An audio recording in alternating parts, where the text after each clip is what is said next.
ஒரு ஈவெண்ட். ஆக்சுவலா education sector சார்ந்து கெஸ்ட்டா அழைப்பாங்க. ஆனா, இந்த முறை லோக்கிய அழைச்சிருக்காங்க. ஆனா, அவரும் அங்க போயிட்டு, இந்த சில இன்ஃப்ளூயன்சர்ஸ்லாம் மானத்த வாங்கிட்டு வந்தாங்க பார்த்தீங்களா? அது இதுன்னு கண்ட கருமத்த பேசி, அது போலலாம் பேசல.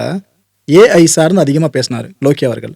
அது கூடவே பசங்களுக்கு லைஃப்ல பெருசா வரணும் அப்படின்னா, நீங்க மத்தவன் சொல்லுவான் நீ ஃபெயிலியர் ஆயிடுவ அது இதுன்னு அதெல்லாம் நம்பாத. உன் மனசு சொல்லல அத ஃபாலோ பண்ணு. அப்படின்ற நல்ல விஷயங்கள சொல்லிட்டு வந்தாருங்க. என்னதான் எஜுகேஷன் செக்டார் சார்ந்து இந்த ஈவெண்ட் நடந்திருந்தாலும், அதுல லோக்கி பேசின விஷயங்கள் சூப்பரா இருந்துச்சு. அத முதல்ல இங்க ஒத்துக்கிட்டே ஆகணும். இது கூடவே நெறைய விஷயங்கள பத்தி ஓப்பன் அப் பண்ணாரு. அதெல்லாம் கண்டிப்பா நீங்க தெரிஞ்சுக்கிட்டே ஆகணும். ஏன்னா இன்னும் சோசியல் மீடியால அந்த வார் போயிட்டு இருக்குல்ல, கூலி படத்த பேஸ் பண்ணி எல்லாத்துக்கும் ஒரு முற்றுப்புள்ளி வைக்கிற மாரி தான் அமைஞ்சிருக்கு. லோக்கி என்னென்னலாம் சொல்லியிருக்காருன்னு பார்த்தீங்கன்னா, ரஜினி சார நடிக்க வச்சு டி-ஏஜ் பண்ணியிருக்காங்களாம். படத்துல ரஜினி சாரோட தோற்றம் சார்ந்து பல பேரும் பல கேள்விகள் அடுக்குனீங்கல்ல. இது டி-ஏஜிங்கான்னு தெரியல. இவ்ளோ பெர்ஃபெக்ட்டா இருக்கு. ஏஐய ஒட்டுமொத்தமா கொண்டு வந்துட்டாங்கன்னு தெரியல. அது இந்த அளவுக்கு ஒரு மாரி தெரியுது. அது இதுன்னு பல பேர் பேசிட்டு இருந்தீங்கல்ல. தோற்றம் டி-ஏஜ் ஓகேவா?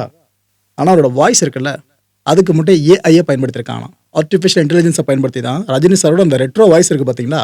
அத கொண்டு வந்திருக்காங்க. அத இப்ப லோக்கியே கன்ஃபார்ம் பண்ணிட்டாரு. சொல்ல வேண்டிய அவரே சொல்லிட்டார்ல. இதுக்கப்புறம் எல்லாம் அடிச்சுக்கிட்டு சண்டை போட்டு ஒரு பிரயோஜனமும் இல்ல. ஏஐ மூலமா உயிரோட்டத்த தர முடியும்னு நினைக்கிறீங்களா மக்களே? ஆக்சுவலா இந்த படத்தோட அந்த ஃபிளாஷ்பேக் போர்ஷன் இருக்குல்ல, அது நம்மள இருக்க கூஸ் பம்ப் ஏற்படுத்துச்சு. உண்மைய சொல்லணும்னா அந்த படத்துல ஒரு நல்ல மொமெண்ட் தான். அந்த மொமெண்ட்ட சொல்லலாம். ஆனா அத கடைசியில வச்சு எல்லாம் உட்காந்து தியேட்டர்ல ஃபுல்லா படத்த பார்த்துட்டதுக்கு அப்புறம் அத பாருங்கன்ற மாரி தான் கொண்டு போய் வச்சாங்க. அது ஒரு பக்கம் இருக்கட்டும்.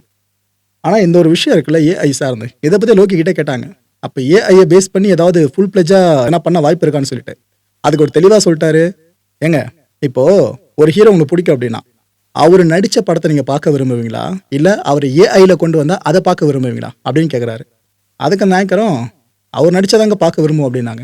அவ்வளோதான் இதுலயே ஆன்சர் இருக்கு. ஸோ எனக்கு ஏஐ சார்ந்த ஒரு டெக்னாலஜிய உள்ள கொண்டு வரணும்னு பார்த்தா கொண்டு வந்துட்டேன். இதுக்காக இத வச்சே ஃபுல்லா நான் கொண்டு வருவேன்லாம் நினைக்காதீங்க. அதெல்லாம் பண்ணவே மாட்டேன்ட்டாரு.